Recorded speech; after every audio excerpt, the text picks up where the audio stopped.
Good morning. R. Charles, sponsor of this man's No Cooking Cookbook.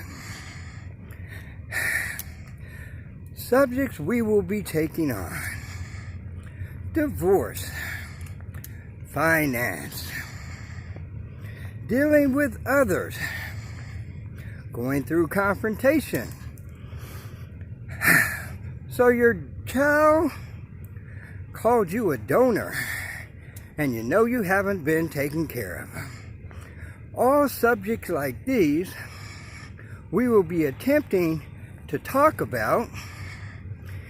No, I'm not a psychologist, but I was called all those things at once upon a time, until I had a heart for change. And that's what this is all about.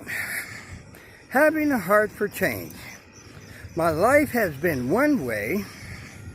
Now I'm taking it another way because I have a heart for change, and I found out that I could be anything I want to be.